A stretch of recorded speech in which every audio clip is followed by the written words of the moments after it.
Guys, welcome back to Be Rich. Before we get to the video, I know all of you are waiting to see what we have in store for you today.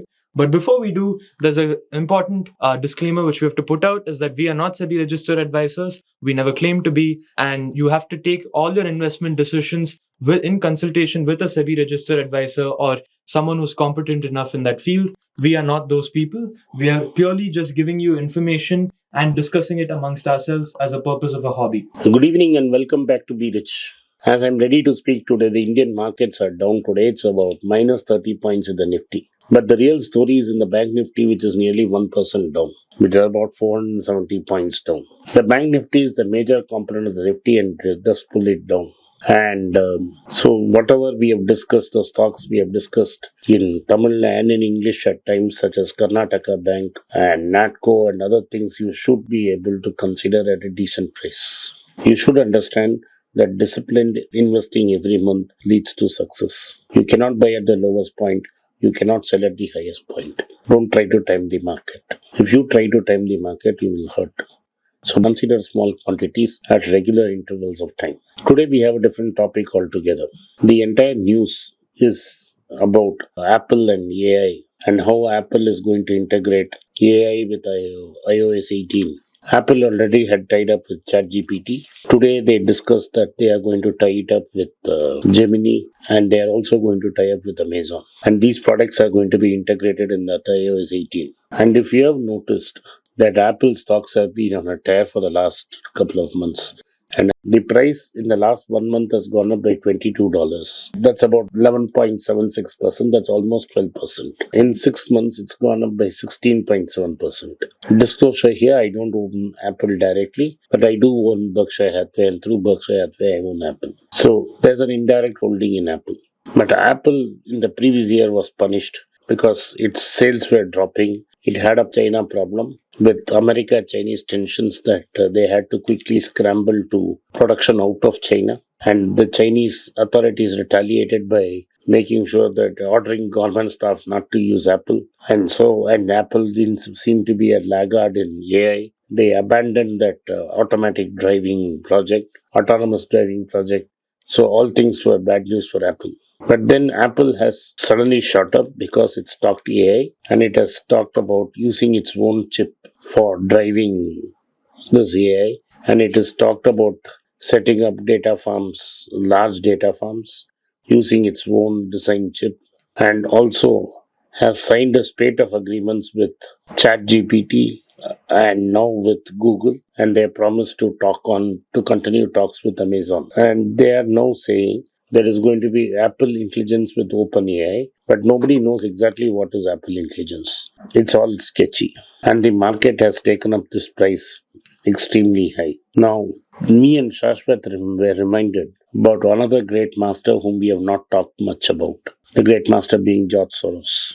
George Soros's concepts are very difficult to understand. Both of us are great fans of George Soros, but it is beyond the realm of common investors. But here is a classic case where Soros wrote this in 1987 in his seminal book, Alchemy of Finance, and has lectured about this regularly. If you look at it, there's an open university which he founded, and in that open university, in one of these lectures, you will find this topic.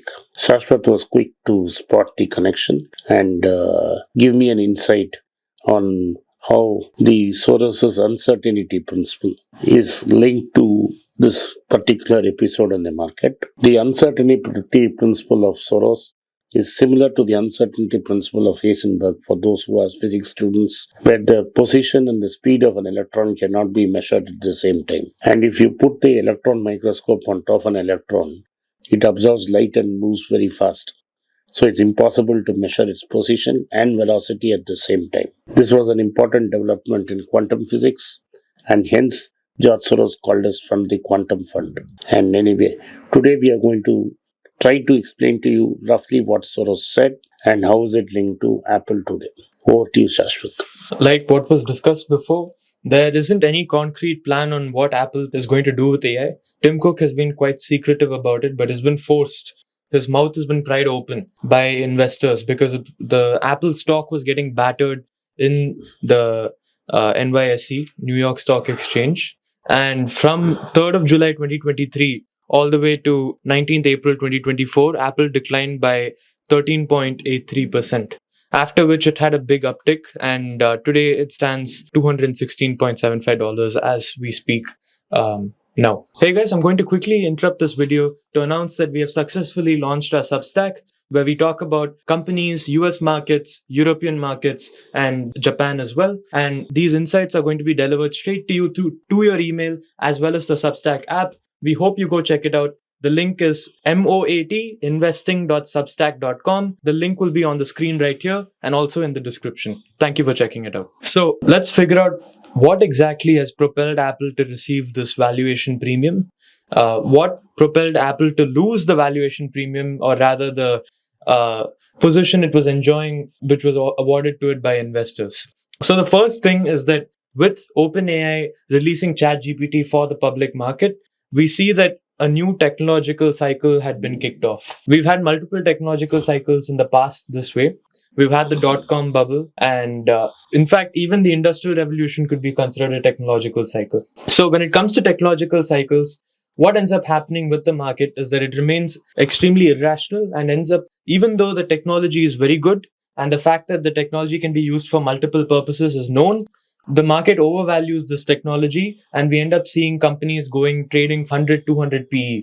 And companies which are loss making end up trading for an infinite amount of PE because they aren't even making a profit. So we see that the AI boom has been somewhat similar with a lot of froth, because Nvidia in a matter of, I think, a year or 2 years has gone up by 900%, which is a huge gain. And if you look at the S&P 500 today, most of it is being propped up by AI stocks or chip making companies as well. So if you look at George Soros's theory of human uncertainty principle, George Soros basically says that there are two components to this uncertainty principle. One, fallibility. Two, reflexivity. Under fallibility, George Soros says that humans, because of their inherent cognitive constraints and the way we satisfice rather than actually compute, extensive calculations, we end up trying to jump to conclusions using heuristics and biases. So what ends up happening is that we make flawed decisions and we have a flawed perspective of what's going on. It's an imperfect understanding. And what George Soros says is that with this imperfect understanding, reflexivity comes into play. Because in a market, you as an observer also influence the market. So there is no observer alone status with the market, because your opinion directly influences the market. Suppose your flawed opinion or fallible opinion is that AI is worth paying 200 PE for a stock, and you will go and put your money behind this opinion. And if enough of you put your money behind this opinion, you'll see that the market price starts going up. You have market impact. Once the market price starts going up, you end up thinking that, yes, I have been right. The market is reacting to what I said, in the sense that it is confirming what I said. So what I said must be truthful. And your opinions get even stronger. You think that AI is much bigger than what you imagined before. And what ends up happening is this loop continues for a while until it becomes completely unsustainable. And you reach a sort of Minsky moment where the market cracks, it comes tumbling down, and then you have the prevailing opinion going the other way, where AI is declared useless or technology is declared useless, and AI stocks are completely battered. Both of these are extremes of a certain cycle. And although AI is definitely promising, and we see that there have been multiple advancements by leaps and bounds in AI, in especially generative AI, there is still a question of how AI is going to become profitable. And there's a question of how much AI is going to displace what already exists. These numbers are not really quantifiable. And if we actually look at Apple as a company, Apple is not one that pioneers, but rather one that takes something and perfects it.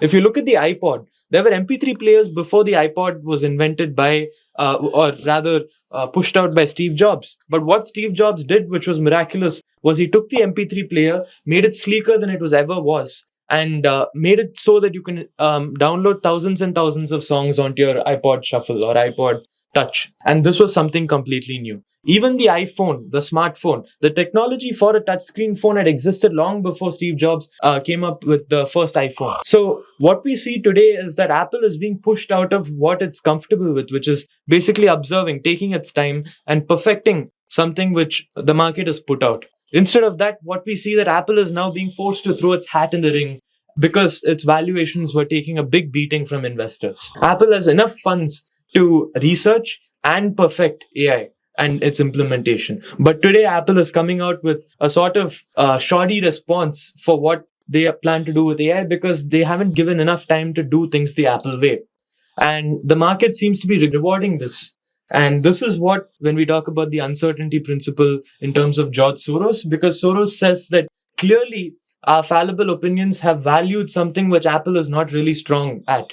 Because Apple's strong suit is in perfecting, and we're not letting them do that. Instead, investors are valuing and praising Apple for throwing its hat in the ring prematurely, even.